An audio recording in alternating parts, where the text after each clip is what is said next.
Hello, today I will be discussing keystone species and the consequences they have on their ecosystems. Robert Payne was a zoologist. He was studying the influence purple sea stars had on their ecosystem, which was extremely disproportionate and large. In 1969, he introduced the term Keystone species to describe types of species like the purple sea stars, which had great impacts on their environments. Here he is with purple sea stars. The definition of a keystone species. A keystone species is defined as a species of plant or animal that produces a major impact as by predation on its ecosystem and is considered essential to maintaining optimum ecosystem function or structure. Keystone species are not just predators, but also herbivores and mutualists. A keystone species in an ecosystem preserves the organization and stability of that ecosystem and may not be the largest species in the ecosystem, but will be the most impactful species. The common consequences of losing a keystone species are negative. They include, but are not limited to, overpopulation, introduction of an invasive species, a loss of biodiversity, overgrazing, erosion, and decline of an entire ecosystem. The redundancy of a keystone species. One of the biggest characteristics of a keystone species is its non-redundancy or low redundancy. In the absence of a key species, it is either impossible or very unlikely that another species will be able to take its place in maintaining the organization of that ecosystem, and the ecosystem will become unsustainable. The reintroduction of a key species is considered a method of conservation. Wolves in the greater Yellowstone ecosystem. These wolves are great examples of low redundancy and what happens when they are removed from their ecosystem and what happens when they are reintroduced to their ecosystem.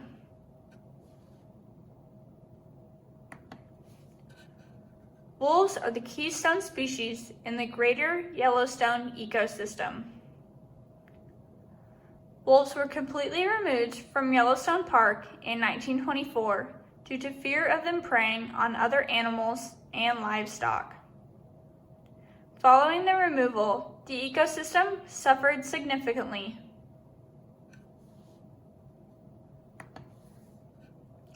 The consequences of the wolf removal.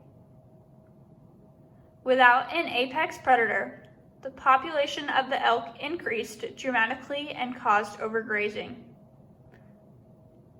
Other animals that relied on these resources for food and survival suffered greatly. This also caused a loss of plant biodiversity, which in turn impacted the physical geography as streams faced erosion and the temperature of bodies of water increased. Here in this picture is an elk. The reintroduction of wolves to Yellowstone. In an effort to preserve the ecosystem of Yellowstone, wolves were introduced to the park in 1995. In turn, the populations of the elk decreased and overgrazing no longer continued. This allowed the biodiversity of the ecosystem to flourish. This substantially encouraged the growth of beaver colonies in the park, as the colonies grew from just one in 1995 to currently 9 colonies.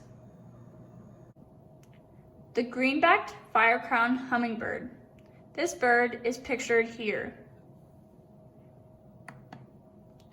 The green-backed fire-crowned hummingbird is an example of a keystone mutualist, as it is not prey or predator in its ecosystem, which is the Patagonian grasslands.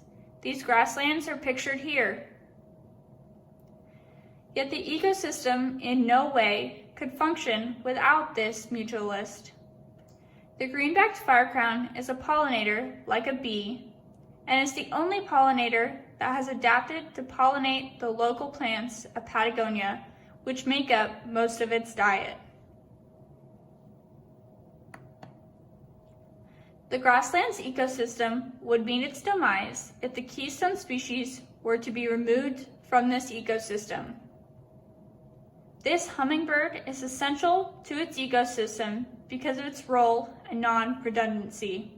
Pictured here are the grasslands of Patagonia and the hummingbird.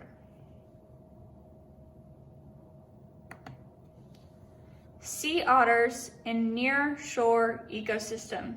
Pictured here are sea otters as they travel in packs.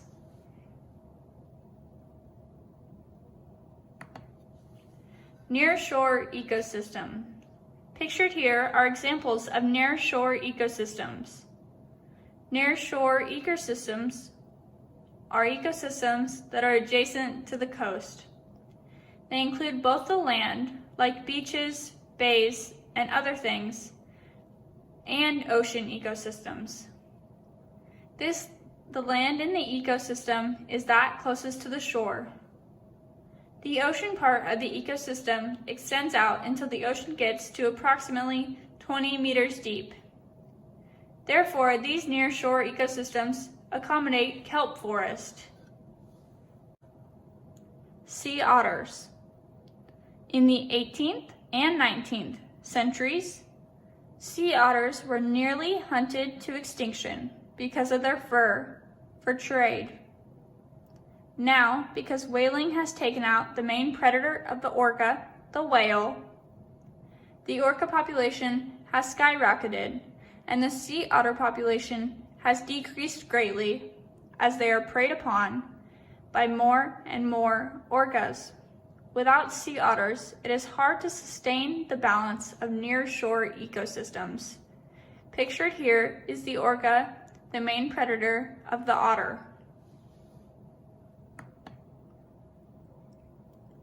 Sea otters prey on sea urchins in order to keep their population in check and keep sea urchins from overtaking the seafloor. If sea otters were unable to keep the population of the sea urchins in check, then the kelp forest would suffer and become unhealthy. Pictured here is an otter eating a sea urchin and sea urchins.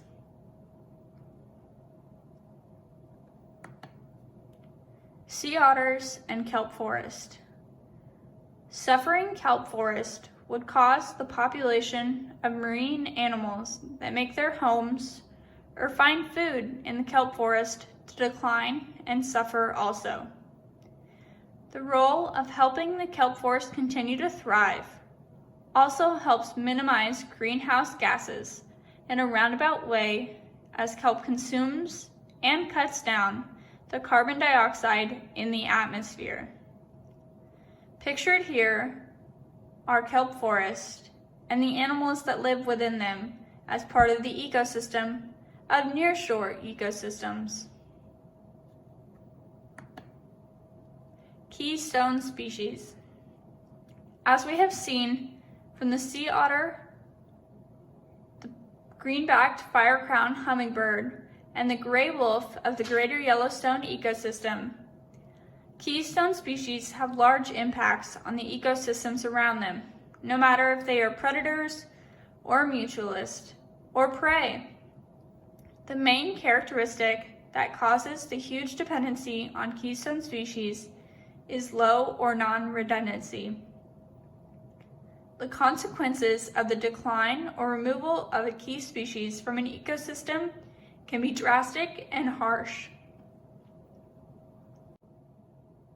These consequences were observed in the examples above and include, but are not limited to, overpopulation, a loss of biodiversity, overgrazing, erosion, introduction of an invasive species, and the decline of an entire ecosystem. Thank you.